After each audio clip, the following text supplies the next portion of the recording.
as heartwarming as this, but odds are, years later, you still refer to the balance showing on your bank account as being your money in the bank. But it isn't. If we have a deposit box at the bank, the valuables we put in it are still ours. We're just renting secure space to store them.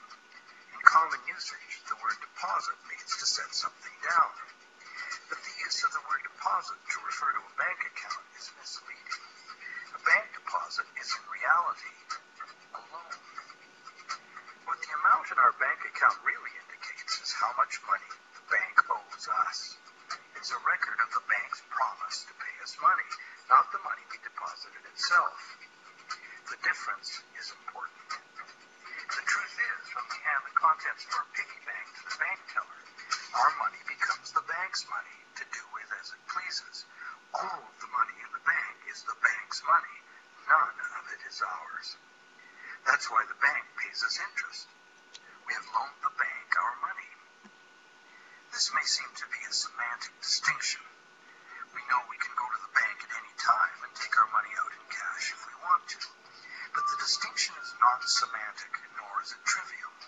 The distinction is crucial. What happens in banking affects everyone, and yet few of us know anything at all about how banking really works. The entire world economy now runs on a system of credit provided by banks, and when that credit system breaks down, everyone suffers.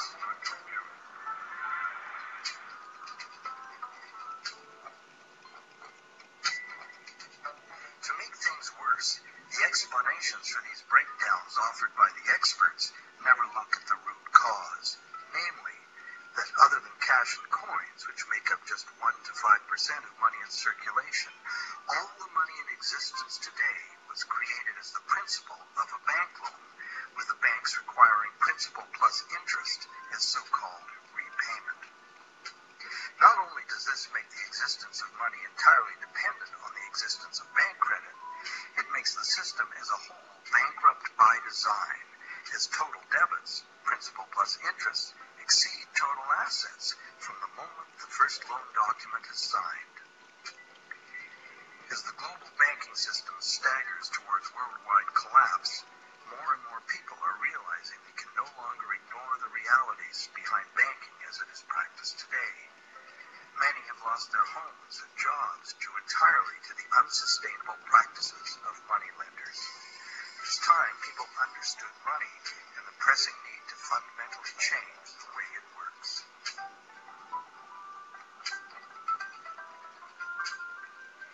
Clarifying what the words used in banking really mean is the first step.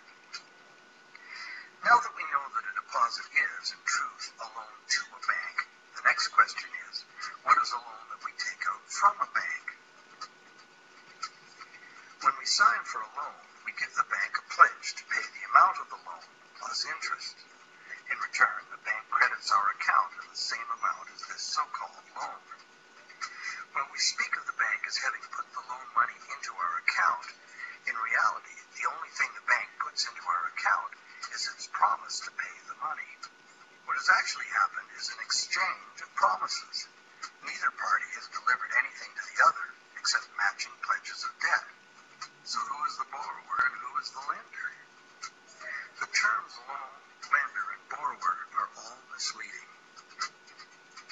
The truth is that the two parties have traded promises to pay, and in the process created something called bank credit or checkbook money that can be legally spent as money.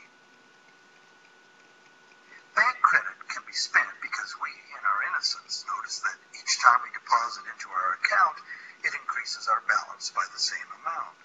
In fact, unless we put something in, our account will be empty. Thus, it's a natural assumption that money in an account is money someone put in. The account is a promise to pay, not the money itself. In fact, a promise always indicates the absence of the item promised. Otherwise, why does it need to be promised?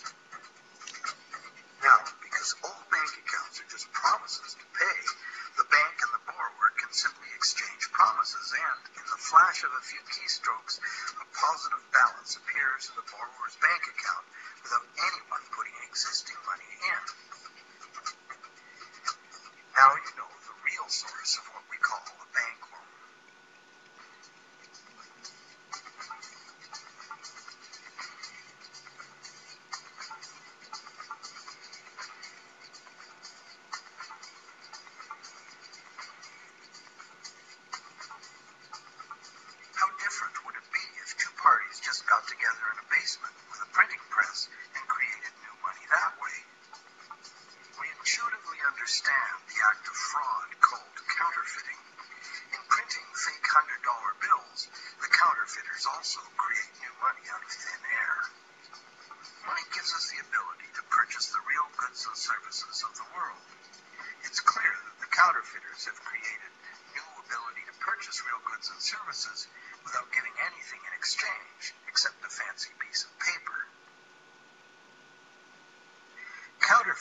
directly at the expense of whoever gets caught with their counterfeit money. And if the counterfeit money is not discovered, it dilutes the money supply, stealing from everyone. Counterfeiting is a serious crime, and it is easy to understand why. It's cheating on a basic social agreement, thou shalt not steal. But taking a loan from a bank also creates new purchasing power. However, instead of being considered a form of theft, it is the very basis of our monetary system.